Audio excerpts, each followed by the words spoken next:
Salam sejahtera dan selamat bertemu lagi murid-murid. Kita sudah belajar tentang perluasan kuasa British di Pulau Pinang dan Singapura.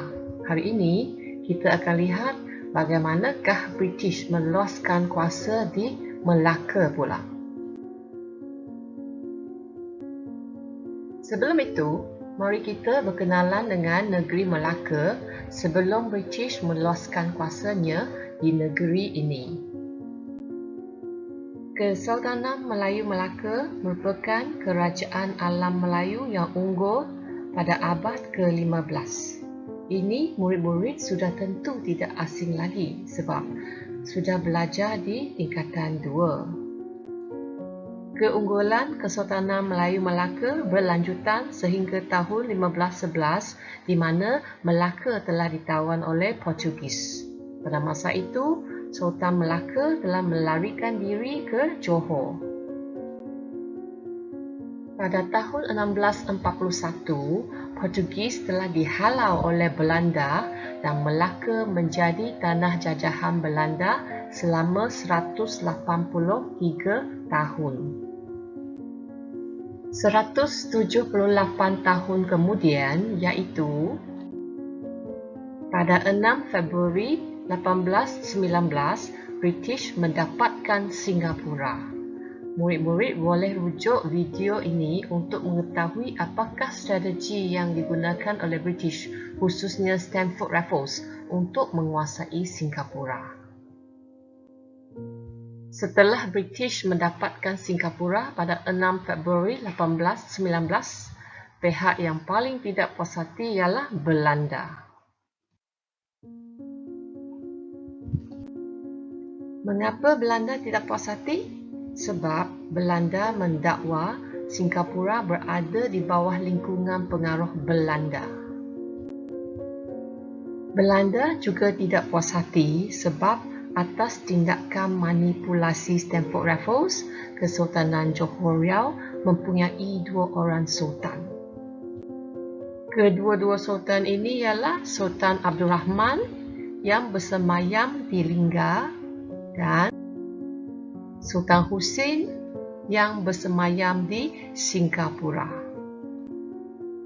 Belanda menuntut British berundur dari Singapura, tapi British bertekad mempertahankan kedudukannya di Singapura.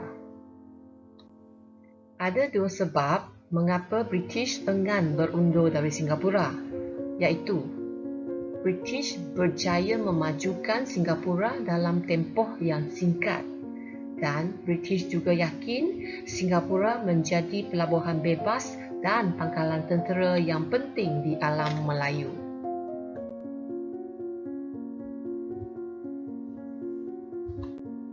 Belanda nak halau British dari Singapura sebab bimbang kemajuan Singapura menjejaskan perdagangannya di Betawi. Murid-murid masih ingat tak Betawi? Iaitu sebuah pelabuhan Belanda yang utama di alam Melayu.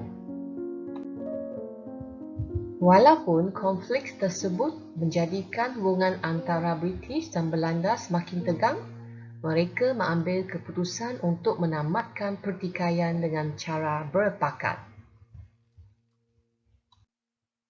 Ini adalah kerana terdapat dasar persahabatan British dan Belanda di Eropah. Lagipun, kedudukan Britain juga berdekatan dengan Belanda.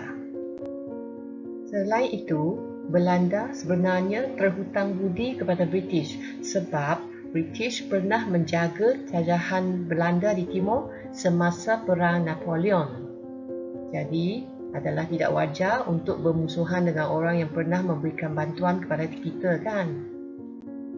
Seterusnya, Belanda dan British mahu mengelakkan peperangan yang pernah berlaku pada abad ke-17 dan ke-18.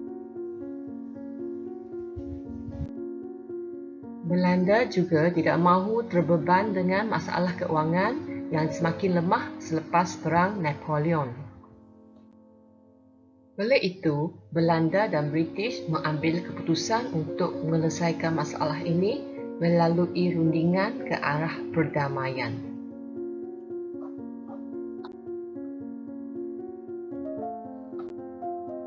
Akhirnya, pertikaian mereka dapat diselesaikan dengan termeterainya Perjanjian London 1824 atau juga dikenali sebagai Perjanjian Inggeris-Belanda 1824. Okey, murid-murid boleh saksikan di sini. Melalui perjanjian ini, British berundur dari Sumatera dan menyerahkan Bangkahulu kepada Belanda, manakala Belanda menyerahkan Melaka kepada British serta mengiktiraf pertempatan British di Singapura.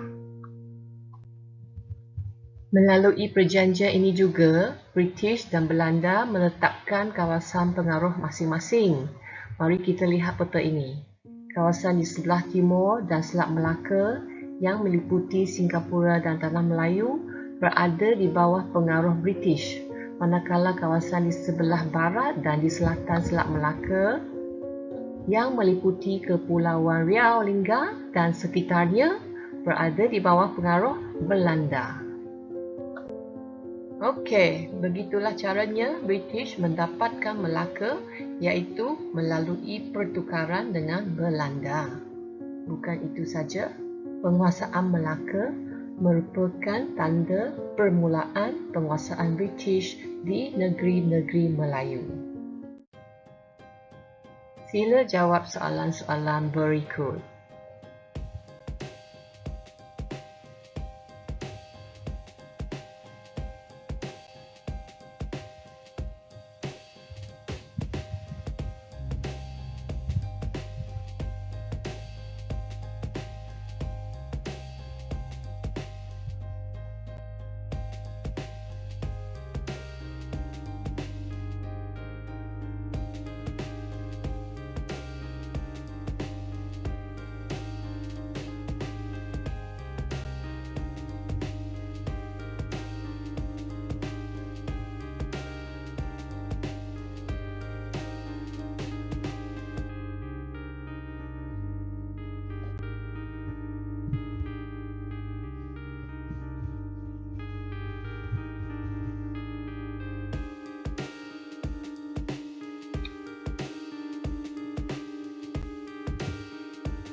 Sekian sahaja pelajaran kita pada hari ini. Terima kasih.